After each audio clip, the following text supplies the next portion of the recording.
And we're live. Wonderful. Okay. Let me start with prayer this time, and then we'll pick up our work. Let's pray. Dear God, thank you for a chance to study. Thank you for these guys that are here to do it with me. I pray that you would help us to see your plan as it has unfolded and as it continues to unfold. Help us to catch the details and just get a little bit more significance of who you are. It's in Jesus' name I pray. Amen. Amen. Alrighty. We covered a lot last week, and I went way over time, so that can't happen again. So somebody's going to say something before because I kept looking at the clock thinking, it seems like, okay. So we're talking about the plan of God. It's called the eternal struggle. That's what George Fall calls it, because it's the struggle against good and evil, against God and Satan. But the difference is God and Satan are not equals, not opposites. What are some examples of what makes, besides good and bad, what are some examples of what makes Satan different from God? He was created. All right. Yeah, Satan is a created being. God's not. What else? He is not God. He's not God, clearly. He's That would be a difference, yes. What else? He's not benevolent.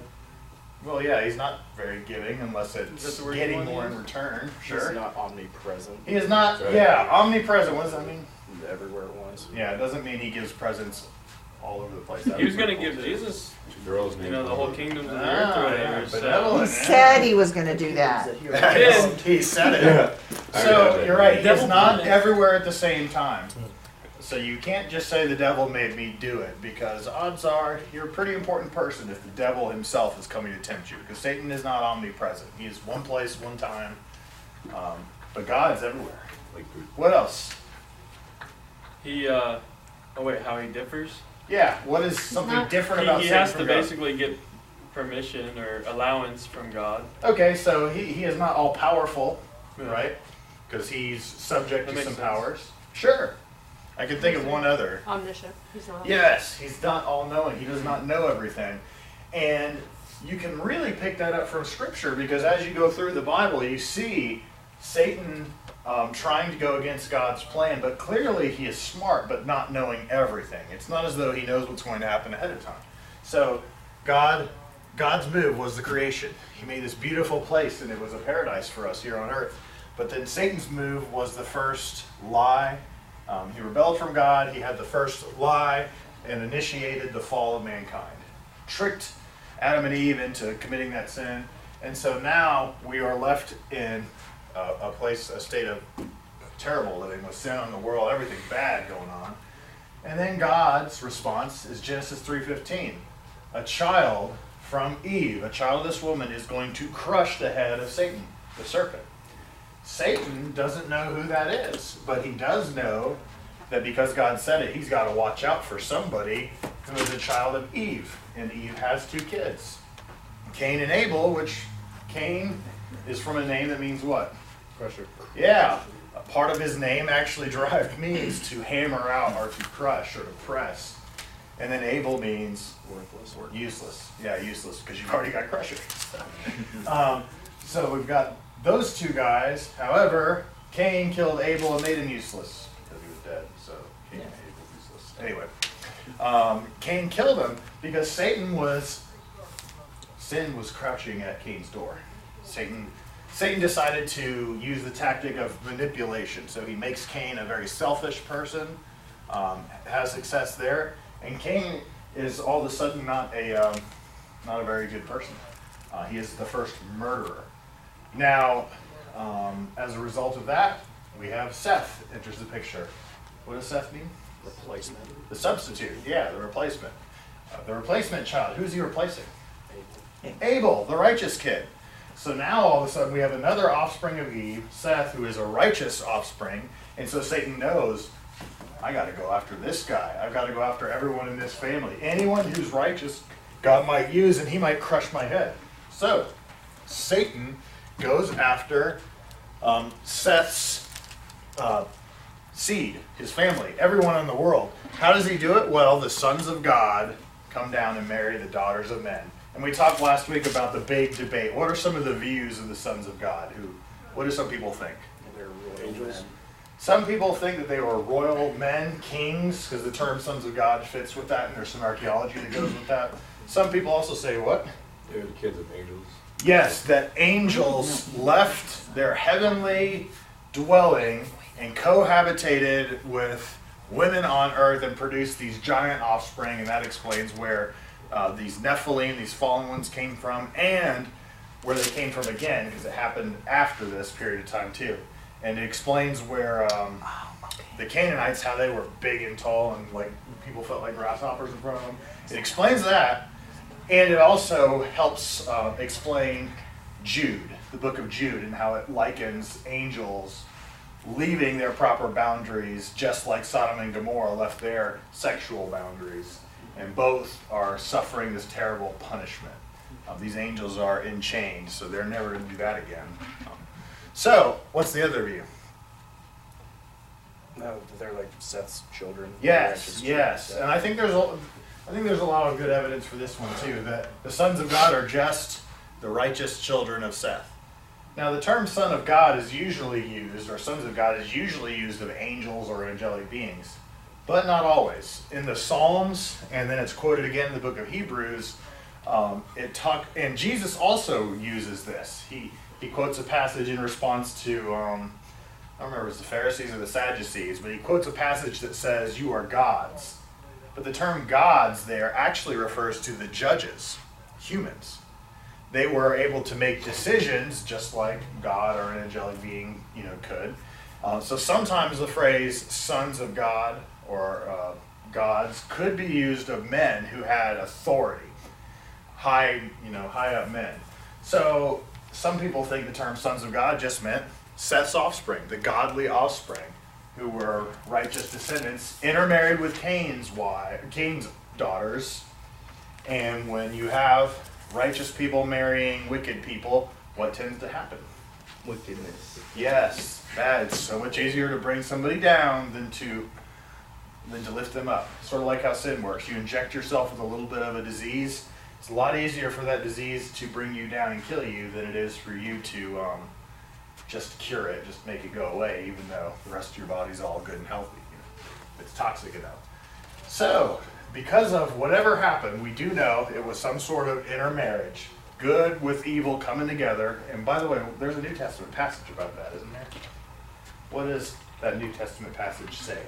Bad company corrupts good character. Yes, there's another one too. Unequally yoked. Yes, what does that one say? Do not be unequally yoked together, for what does righteousness and wickedness have in common, or something like They that? hath nothing. What is there between Belial, the worthless one, and God, or Christ? And that is referring to specifically things like business ventures, contracts, things like that. And I've heard Lacey and I had a professor that actually didn't think it really applied to marriage, because he said it was more of a business or legal thing. Really? Yeah, surprisingly enough. But seems to me, is marriage a legally binding contract? Yes. It is. So how much, I would argue by extension that even if it is talking about business, how much more important is the business of marriage? It's a pretty serious commitment there, pretty serious contract. Strong argument you got. Till death do you part. I don't sign that in any other contract that I'm aware of, right? not very Except for those often. Apple ones. So, except for your cell phone, that's true. Yeah, that's right. That's about the only thing we have. Xbox Live. So, intermarriage is Satan's strategy.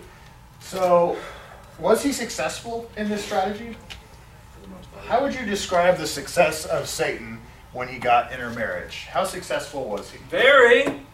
How very?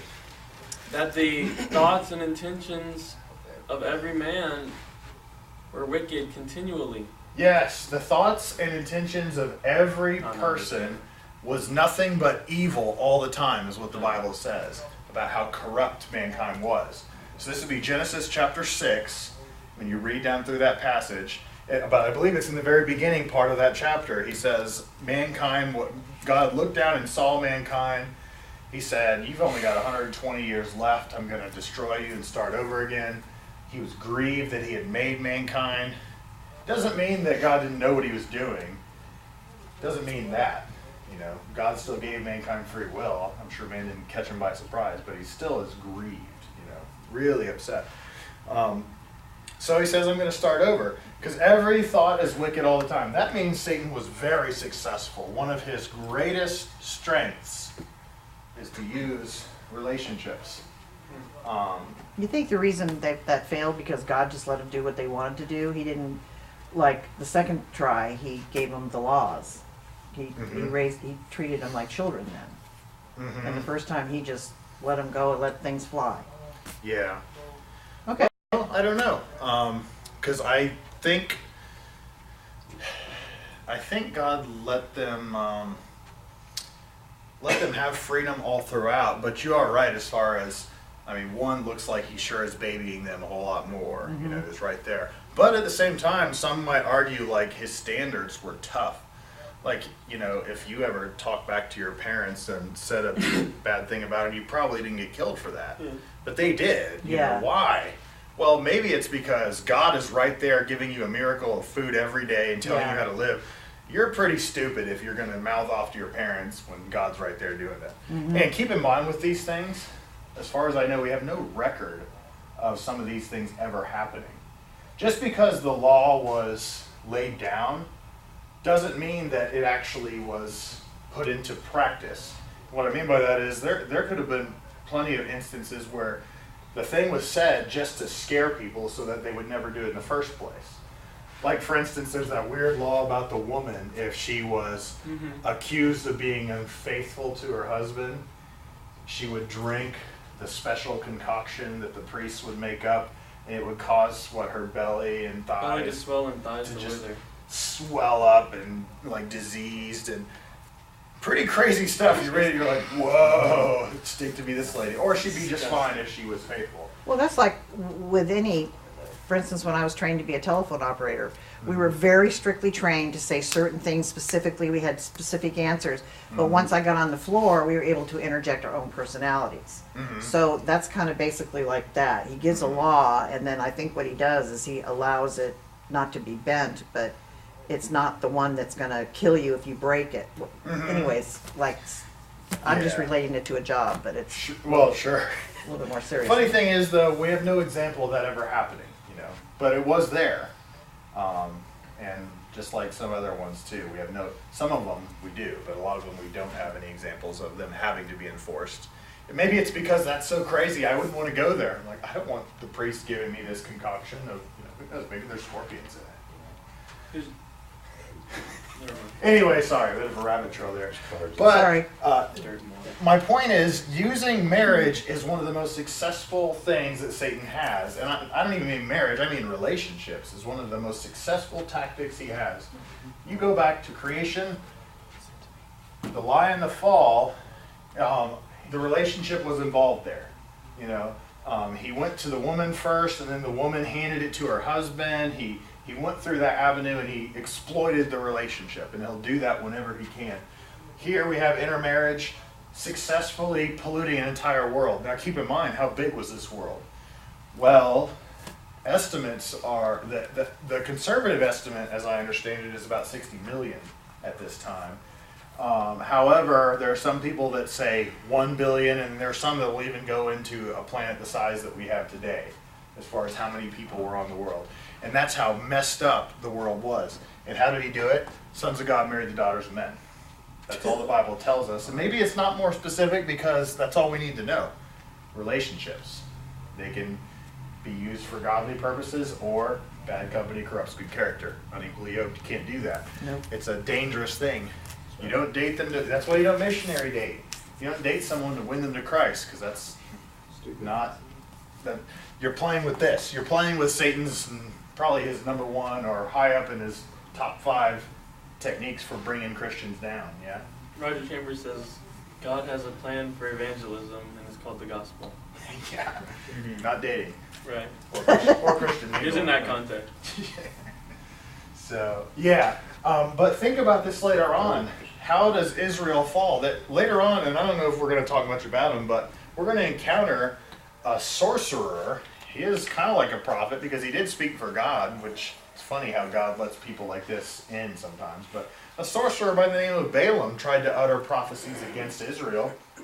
Couldn't do it, couldn't conquer Israel.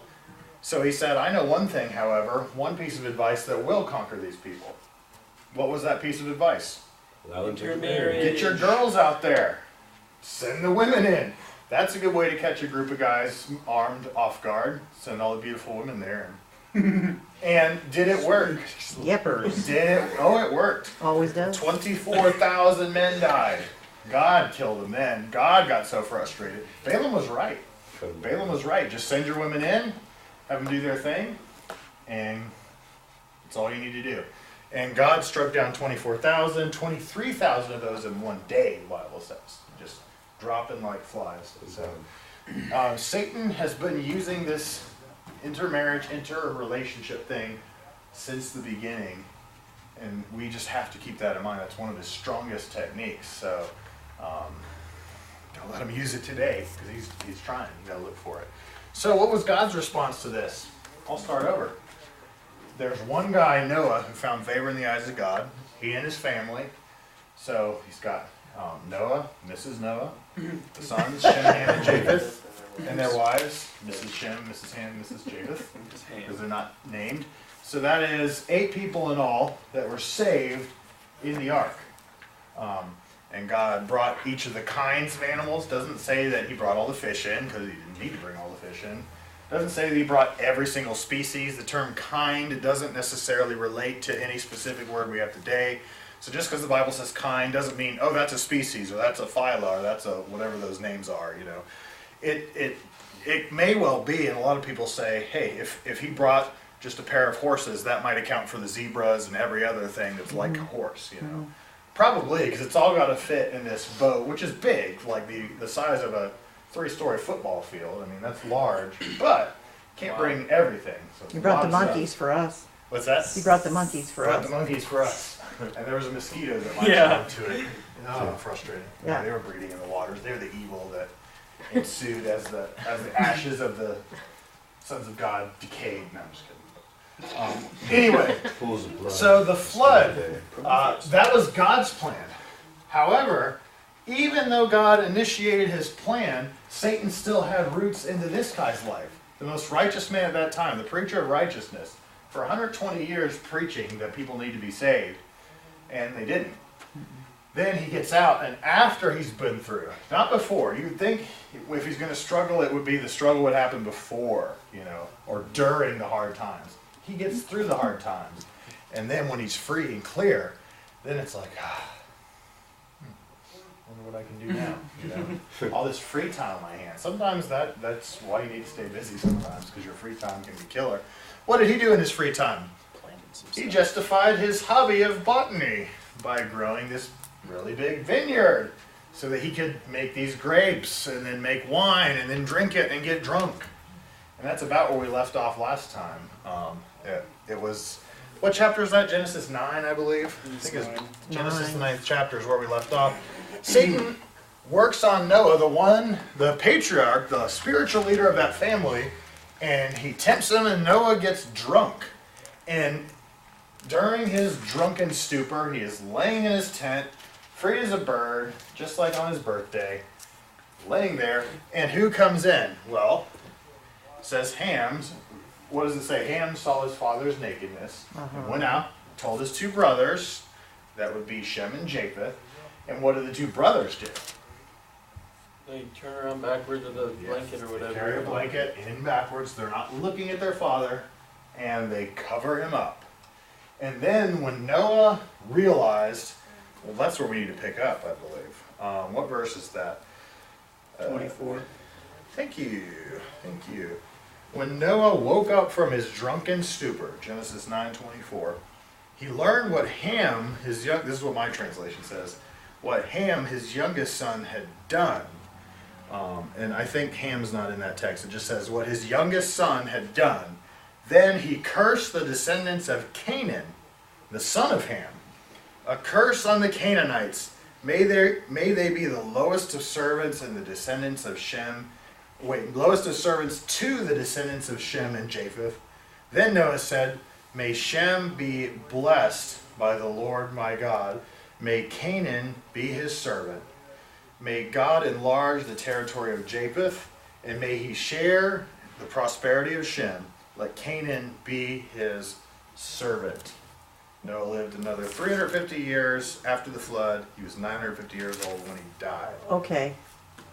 Why him seeing and covering his father up because he was naked? Why did it bring all that wrath? Yes, excellent question. That's what we need to talk about, because we Oh. left off right in the middle of this. Oh, You're- okay. You're right where I'm thinking. First off, what's going on here? Well, words mean something, right? What does your translation say? Read verse 24 in a different translation, somebody. I got NIV. Yeah. When that's fine. Noah awoke from his wine and found out what his youngest son had done to him, he said, That's good. Okay. That's good. Yeah, go ahead, Parker. What do you got? When Noah awoke from his wine, he knew what his youngest son had done to him. Okay. Notice Ham, my text actually says Ham. Ham is not in the text. They're just interpreting that. He said he realized what his youngest son had done to him. Now, interesting, done to him. All right. What probably is going on here is more than just your typical peek and, oh, I'm scarred for life. Wish I never saw that. You know, probably not that. Whatever happened, it's clear that the youngest son did something to his father. He looked on his nakedness. Yeah. Yeah, but doesn't he have the same thing? What's that? I mean, they all look the same. So what difference does it make if you... No, what I'm suggesting is when the Bible talks about someone who has sex with somebody else in Leviticus, it says they uncovered the nakedness of this person. Oh, I see. Or he uncovered. If you uncover the nakedness of so and so, you are guilty. You know, she is your relative. You could never do that. It's talking about sex. So you're saying that... In all likelihood, when it says saw his nakedness and it says had something that he had done, it may have been just a peek. You know, that is possible. We need to leave that door open.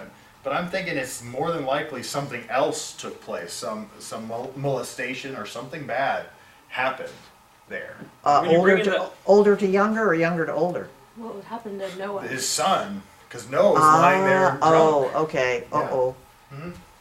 And especially when you bring in that Leviticus text, I forgot about that. Yeah, it isn't makes a that lot of sense. interesting. It does. Not that it's completely conclusive, but it does. Sure. I'm just letting you know my opinion here. I think Interesting. that his youngest. Now here's the other thing.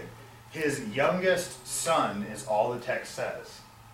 There are two issues here, and you know you guys are smart. You know some of them. I know. We'll bring them up again. What are some of the issues associated with this term youngest son? They didn't have grandsons and all that. It was just They the didn't have a youngest. special term for grandson. You're right. The term son could also be translated descendant or offspring. So the term son could be used of your grandson, your great-grandson, your great-great-great-great-great-grandson would still be the son of Noah, the youngest son. Since he was 650 years old, maybe Well, he yeah. had a lot of them. So keep that in mind. The term, all it says is youngest son. Now, another thing, there's another thing here.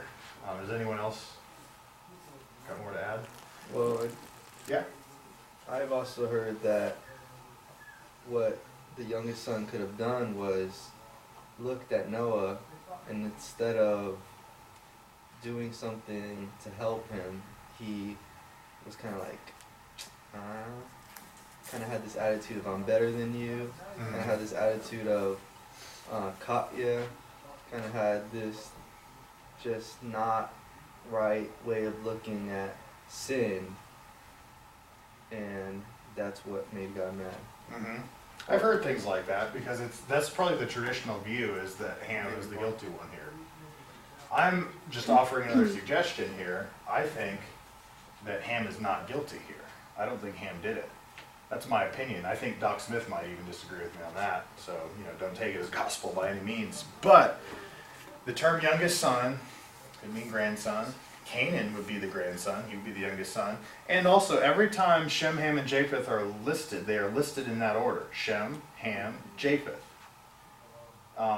the likelihood of him being the youngest is not very high, because usually you listed the oldest first and the youngest would be last. Usually there's some sort of a sequence to when you list names. Huh. So Shem, Ham, and Japheth, Ham's always in the middle. He's probably not the youngest son. So for those two reasons, well, I said two reasons. That's for three reasons. For those two, and the fact that Noah curses Canaan. All three of those reasons put together lead me to conclude that Canaan was the one that was actually guilty. He was the youngest son that came in and looked at something that he shouldn't have and did something, don't know what, possibly, but did something that he shouldn't have. And when Noah awakens and figures out what his youngest had done, he utters those words, "Cursed be Canaan." See, people are going to have some issue with this, because if Ham's guilty, then why curse his son? Well, maybe his son was involved, they say. You could offer things like that. You could also say, well, sometimes the punishment did fall, transfer on to the kids. And yeah, sometimes they suffer the consequences of. But in a case this strong, I don't see any reason to go there. I think Canaan's the guilty one. I think he is the youngest. Because remember, Ham is not in the text there. Do you think what would account for the whole naming Ham as the accused or the victor, or the, what I'm trying to say? The perpetrator. Perpetrator? Do you think, how it said that Adam sinned in the garden in Romans or whatever? Mm-hmm. You think this could be the same kind of thing? Is that Ham was supposed to be responsible for Canaan? Right. And so if his son sins, it's a sense that he neglected. Maybe he covered for him. Is that, Could be. I guess what I'm suggesting is I don't think the Bible names Ham it doesn't say as the Ham. guilty person. No, it does say that 22 in says, 22. And Ham, the father of Canaan, saw the nakedness of his father and told the two brothers. Yeah. I think Ham found him, and he went and told his two brothers. I think that's true. But when it says what his youngest had done to him, you know what I mean? So chronologically, I guess what I'm saying is, I'm glad you pointed that out, is that Noah was naked, Canaan came in and did something. Later on, Ham comes in and finds his father and goes out and tells his brothers, and the brothers walk in and take care of it. And then when he awakes, Noah realizes what his youngest had done to him, and he curses Canaan.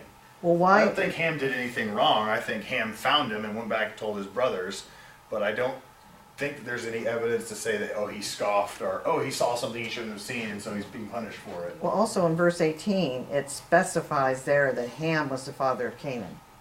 So why Yes. would they have specifically listed that unless there was a reason? Because I'm sure there were. Yeah.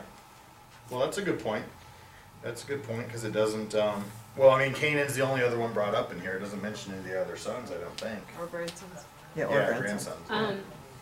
Also thinking that this had to be a while after the flood. It wasn't like there was for a no garden to grow, right? Well, not that. There was no Canaan to begin with on the ark, so it had to be enough time for 9 months of pregnancy. I guess Mhm. technically she could have been pregnant on the ark after, before she got off, but it was long enough that he was old enough to do something. Yeah. So- Oh, yeah. Yeah. So probably years like 40 before. years, 30, 40 years. Maybe not even that. He knows? could have been 13. But it still Yeah. was long enough that Yeah. That's a cool point, yeah. I never really thought about that either. As far as Makes had to be a perfect while. sense. That's interesting. 'cause it, Anyway, I don't want to halt the discussion, but I do want to just point out that that's just another way you can take this, so it's not a contradiction or something going on here. Either way, Satan's move was the drunkenness of Noah and to step in and try to manipulate the one godly family that was left. But in the process of doing that, Noah utters these blessings, and these blessings are prophetic. And when he talks about Shem, he says, Shem be blessed by the Lord, may Canaan be a servant, and may God enlarge the territory of Japheth, and may he share the prosperity of Shem. What does your translation say in verse 27? Live in the tents. Live in the tents of who? Shem, The tents of Shem. Who gets the best blessing here? Japheth.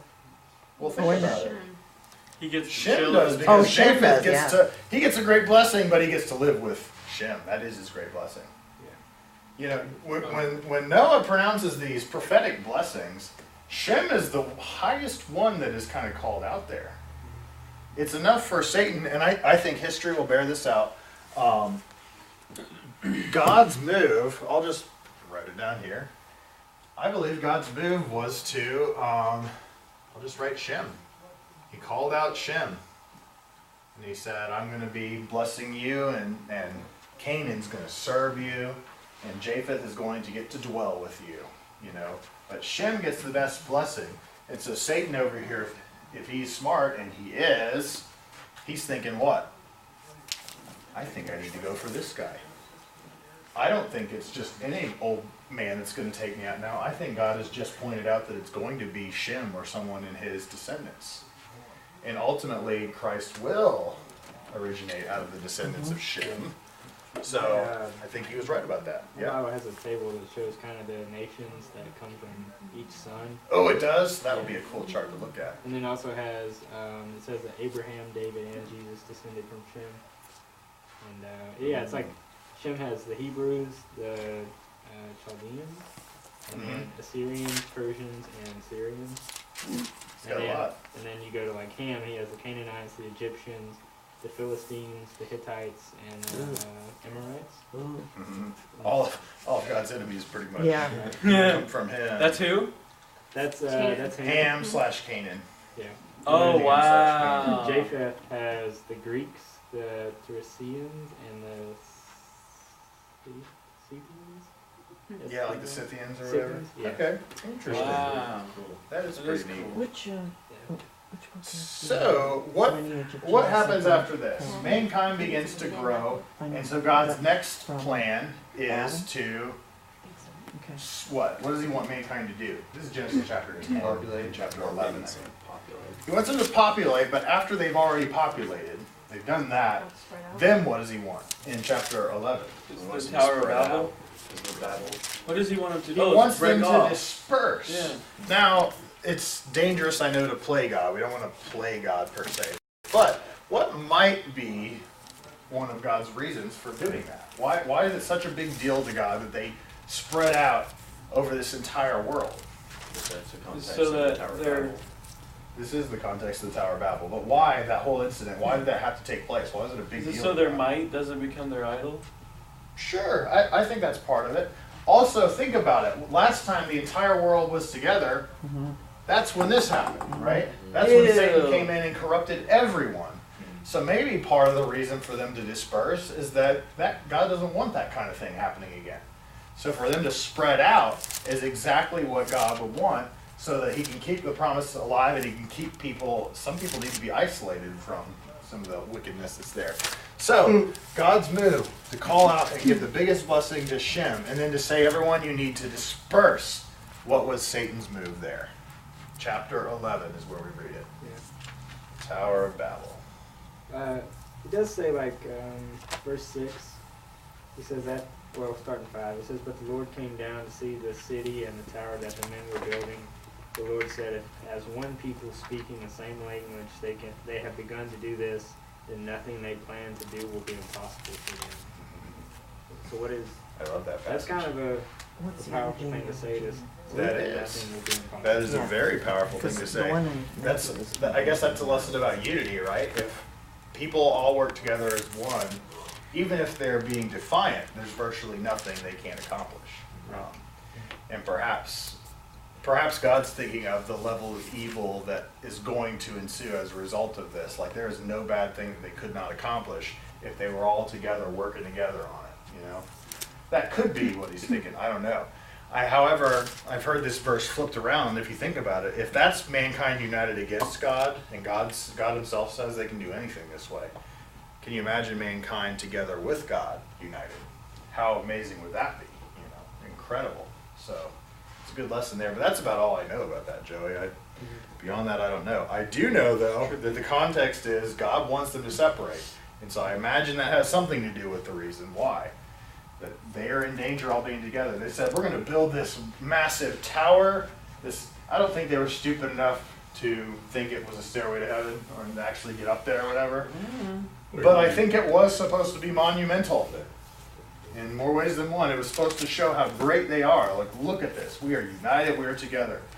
it was a rebellious act. So they were in the middle of building this massive tower when all of a sudden, what happens? They all began speaking different languages. They all began speaking in different languages, and the guy who, Spanish starts talking to the Italian. And now, what happens when people speak different languages together? Besides, you get a Pentecostal church. I'm just kidding. No. But what happens? Well, have you ever walked into a room? I don't know if you have or not. Maybe you have. Have you ever walked into a room where there were a bunch of people not speaking any English, but then you hear a few people and you hear English? Birds of a feather. Yeah. What do you tend to do? You tend toward the English people. Oh, I understand that. You don't tend to walk over to the people that you can't understand at all. Our natural inclination is to go to the people that we can relate to. Even though we might speak the same language, you might have some people that are older and little kids, and then people your age. And what will you probably do? You'll probably tend to gravitate, unless you know some other people. If you don't know any of them, your first choice is probably going to be someone in your demographic, right? It's just a natural thing. Well, God splits up the languages. Now, one thing that's important to know, I didn't catch this before, and I don't have the reference for this. But Everybody made new friends. everyone did make new friends. But this was not the introduction of new languages, as far as we know. Earlier in the book of Genesis, and if you do a search, you'll find this, search for languages. People were already speaking different languages. There was more than one language around on the planet. So what actually happened at the Tower of Babel was that God confused it in such a way where now all of a sudden they don't have a common language. Now they're stuck in this other language and they can't understand the original one because there were multiple languages around. So you get that? So there were other languages around. The Bible records I think that. it's in 10. In the 10th chapter? There's, like, at the end of verse 5, it talks about each with his own language, by Ah. their clans. And What? then at 20, it says either sons of Ham, by their clans, their languages, their lands, their nations. So mention of other languages. Which one was black? How did we get black people? Wouldn't that be That's the the Mormons. Egyptian ones, which would be the Ethiopians? From Nubians. from Canaan and Ham. They speak Egyptian. yeah, from Ham, yeah. What's that? Would you say that that is a miracle? That what is a miracle? What God did? Prove the Confusing the divinity languages. of Christ. I think Doesn't mean so. Of Christ. Well, I mean, God, it was miraculous. It was supernatural. Right. God stepped in. Does it? I don't know if it actually fits the. If you're asking in a technical sense, I don't know if it fits the definition of a miracle in a technical sense or not. Shock and awe. However, it was ratifying. Maybe it does because it was ratifying God's message. Split up. This is what I said to do. So in that sense, maybe it was because it did get that point across. Yeah. It's a good question. Getting in on technicalities here. I was thinking, do you think that Noah, wrong name, gave Shem the highest blessing because he was the oldest, so he kind of got a double portion like back then? I mean, I Could don't be. know. Makes sense that he'd be the oldest because he's always listed first.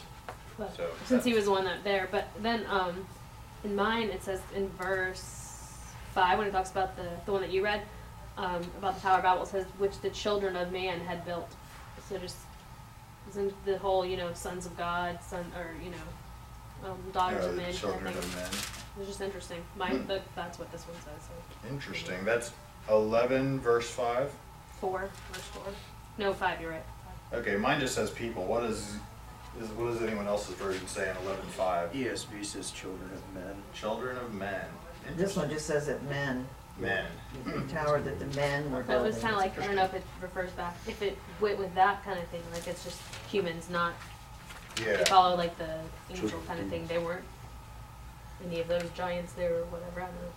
Oh, since we're right here, look at chapter 10, verse 26. Joktan? Wait, chapter 10. That's Is that probably the not wrong the right reference? one. It must not. Is it 11:26? 11:26. When Terah had lived. No, it's not. Okay, well, I was looking for the reference to a guy named Peleg. Not Pegleg. Oh, it's 25. Oh, 25. 25. Two sons were born to Eber. Yes. One was Peleg, and the 10. time when the earth was divided, his brother was Joktan. Yes. The name, isn't that interesting? And this is all God tells us. This guy's name was Peleg because it means division, because in this time the earth was divided. What does that mean? Well, some people wonder, was there a continental drift that took place here? Is this the whole Pangea thing? Or was it, did it coincide with the Tower of Babel, and that's why, a massive division goes on? But anyway, it makes you wonder, there's a big division that takes place, and the languages are scattered. So basically, Satan caused push for them to stay unified and rebel against God. God's move was to bring the languages, to separate the languages.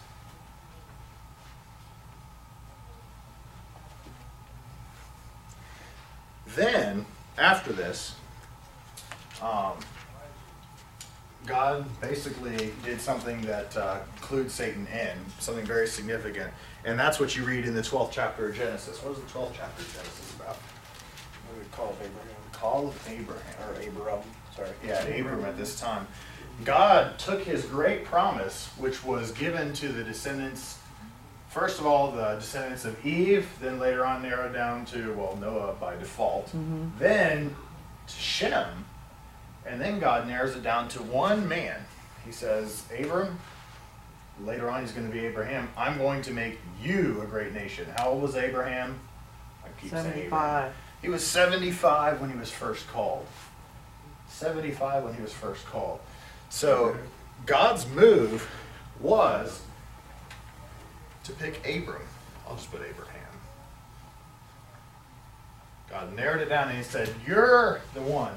Now why? What was so special about Abraham that God chose him? He was good looking? No, I'm just kidding. I don't know. What's that? He was willing. Yeah, sort of. Maybe. He was No right. reason? That's what I'm looking for. I don't think there's any reason. Yeah. I could be wrong, but I think sometimes you get chosen by God not because of anything you did. You Yeah. just are, you're the lucky one. Yeah, like when he talks about Israel, he's like, there's nothing I saw in you that made me want to choose you. You're only special just because I chose you. Exactly. You're no better than any of these other heathens that you keep looking down on. You're no better. But I happen to choose you. You're the lucky one. And this is what you're doing with it. Yeah, that's just an opinion. There may be more to it than that. We know Abraham was a very faithful guy. But sometimes God just picked this 75-year-old man, and it's the least, why pick a 75-year-old? He's past his prime, they would say, But God narrowed it down to him, and so Satan knows, Abraham, I need to go after this guy. I need to go after his family. I need to corrupt that guy. He's got to be the one that's going to eventually crush my head, or somebody from his family. So Satan goes after Abraham. Now, what's the scoop with Abraham? Abraham, if we're going to narrow this down, I'm not going to I'll try. Because if you have, this is supposed to be the Mediterranean Sea in Egypt. It's down here. And then the Red Sea boot right down here. What you've got, this is the land right here of Israel, but it's now the land of Canaan at this time. It's where the Canaanites dwell. Over here by the Persian Gulf is where the big rivers come together, the Tigris and the Euphrates. And I'm going to get these locations a little bit wrong, okay? Sorry about that. But God calls Abraham from Ur of the Chaldees, That's a funny way to to Chaldean. come over to the land of Canaan, which is down here where the star is, all this area. So when he calls Ur, what does he say about the very first call? He says, leave what? Your home. Leave your family. What does it say? Leave your father and mother, your family, and go to the land that I will show you, and I will make you a great nation. I will bless those who bless you, curse those who curse you. So what is the land that God will show him? Well, it's this land of Canaan. We know that. So that's where he was called to go. When he leaves, does he leave without his entire family? Nope, No. takes them all with him. He didn't take every one of them necessarily, but Oh, he did take, besides his immediate family, which presumably is okay, I guess, most of them. He also took Sarah, Lot, and Terah. Yes, he took his nephew, he added on Lot, not Lot, it's supposed to be Lot, and then he took his dad, Terah. Plus, probably any slaves and stuff. Didn't they take some slaves? Oh, and took people with them? thousands. Yeah. He would have, and I don't know if that was necessarily disobedient or not, but he did say, leave your father's house. Taking dad with you is probably not leaving your father's house. The house, the point is probably not to leave the building, it's probably to leave dad behind. Why? Well, Terah, my understanding is his name actually means moon, or in the Canaanite language, I guess, or whatever it is, the Semitic language, I don't know. Anyway, whatever that language is, I think his name means moon, so he probably was an idolater. He probably had idols and was just used to that practice. So that would be a reason why God wants him to leave. But he takes Terah along, and he takes Lot, and he goes about part way to a place called Haran. Haran. Yeah, and that's where Terah does die in Haran. What happens in Haran? Terah dies. He dies, you're right. What else Stays happens? there for a while. He stays there for about 7 years, right? Yeah. About 7 years in Haran. God says, move it. And then God does what? You're right, he said that. But God what? He came to him a second time. And he called Abram again. So Abram had 2 calls. He had the call right here, then Abram did leave, sort of, but he took Lot and Terah with him, and then he made it maybe halfway. And then God, he stays there for 7 years, and then God has to come to him again. And the second time when he leaves, does he leave Lot behind? No. No, he takes Lot with him to the land of Canaan. Does that cause a problem later on? Yes, it's going to cause a problem later on. So think this great man of faith, Abraham, who he was not the greatest at obedience because he did not fully obey. When did he go to Egypt? We're going to get to that. In a Oh, minute. oh, okay. He is getting there. You're Oh, right. sorry. But there's something that George Fall points out that I love about all this, and I think this is very significant. Means fire. Chaldees means destruction. Haran, well, I'll go with Canaan. Canaan means to bow the knee. Haran means fruitless. Wow. So think about this. God called Abram out of the place of fire and destruction to the place where he bows the knee. But instead of going to the place where he bows the knee, he goes to Fruitlessville and hangs out for 7 years, and God calls him again. You see what's going on here? Isn't this might be what we would call a sort of typology, types, hints at something bigger going on here. Just like when you look at the tabernacle furniture, each one of those was its own thing, but they also signified something great in the church later on, right? Something very significant. Well, look at what's going on here. God called him out of the land of fire and destruction to a place where he would bow the knee. He would actually be in submission to God. But instead of going straight there, he hangs out in Fruitlessville doing nothing for 7 years, and then God works on him again to finally get him here. Now, a lot of people would call Canaan a type of heaven, and I suppose it could be, but there were still battles fought there, and so there's some issues perhaps with the idea of Canaan being equal to heaven or picture. But what's unique about this? Maybe, if you look at it this way, God called you and I out of fire and destruction to a place where we bow the knee to him. Mm-hmm. But what do we often do? Go to Fruitlessville. We go part way and hang out in Fruitlessville, being unproductive in our faith. Yeah, the Titusville of typology. Yeah. So great. Cool. Hanging out there, being fruitless, and then God has to slap us around a few times, and he maybe uses somebody else to do that until we finally come to the place where we're supposed to be all along, bowing the knee to him and having the kind of relationship with him that he wants. Really cool picture that shows what's going on with Abram. And so this is what he does. God called him through there, and he brought him to the land of Canaan. It took a while, but God's doing the same thing for you and I, right? He's calling us to that same kind of relationship. Any questions about this? Does this kind of make sense? Yeah, it does make It's a lot pretty of cool, sense. isn't it? Yeah, I think it's very cool, and I think it's, well, I just think it's amazing. It is. And then think, Satan all along, what is he doing? Well, it depends on how you want to count, But my guess is Satan is behind a lot of these things.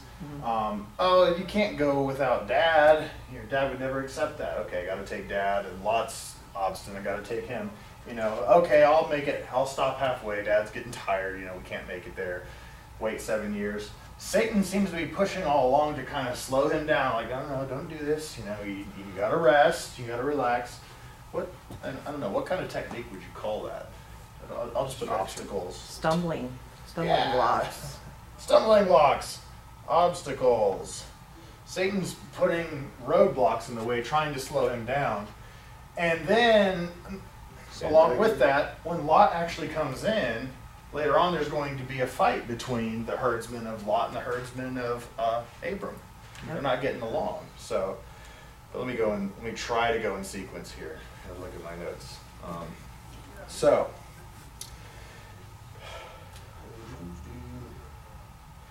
Joshua 24:24 is the reference for Terah. It says that he's an idolater. So, Joshua 24:24. So,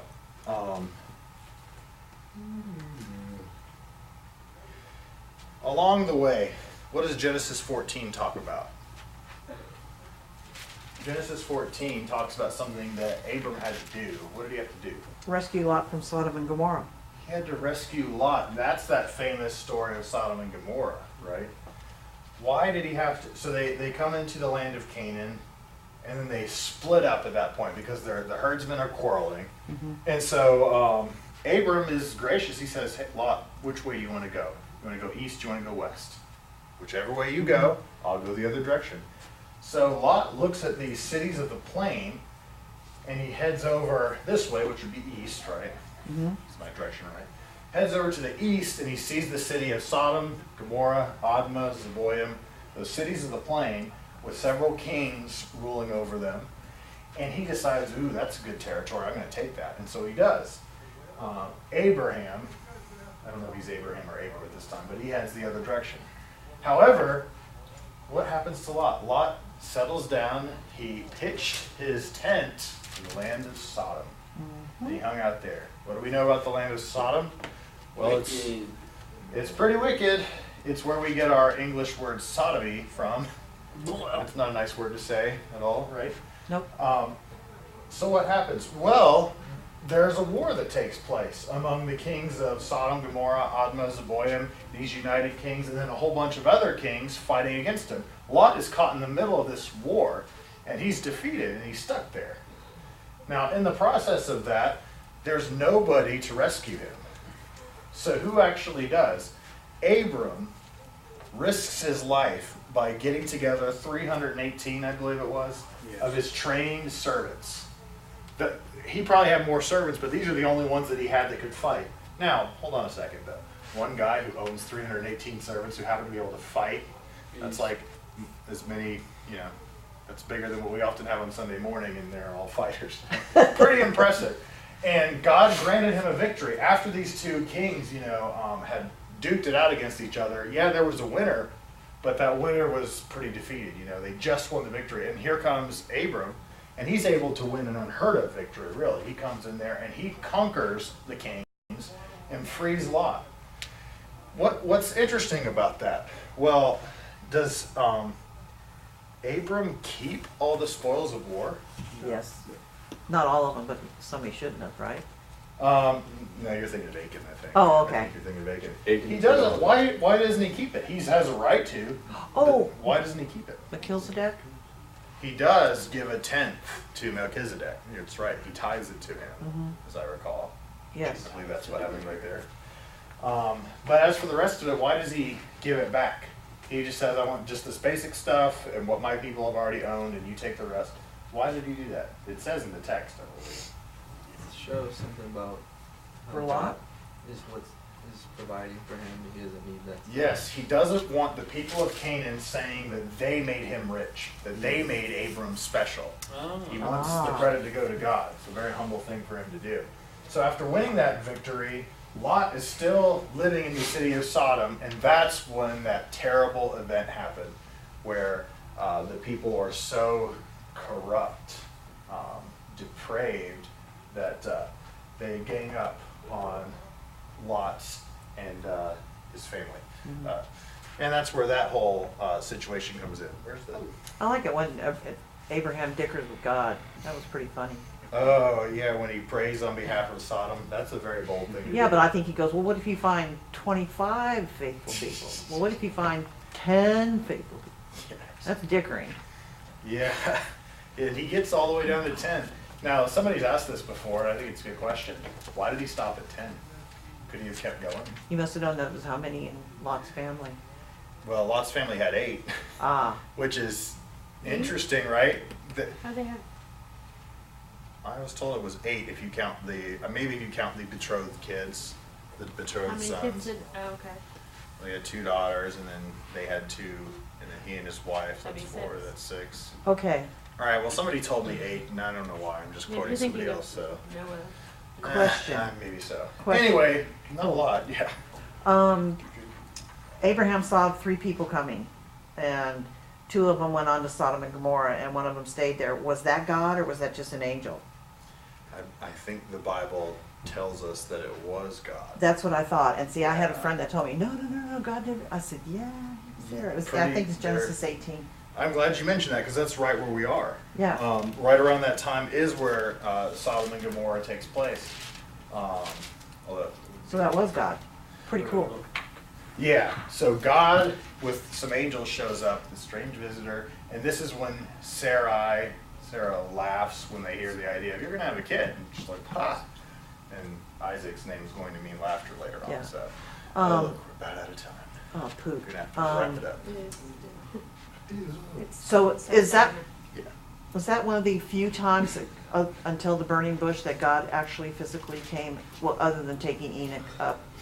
Because I'm sure Enoch saw I think him. it's very few and far between that we know of where God actually came came. as a. I mean, it still would be a theophany or something because God Yeah. doesn't have flesh and No, blood. no. Fallwood might even tell you that it was probably Jesus that would come, which is interesting. Other people Very don't take that view, but yeah, especially Jehovah's Witnesses, they certainly don't take that view. Oh, Really, yeah. God coming as Jesus? No, that can't happen.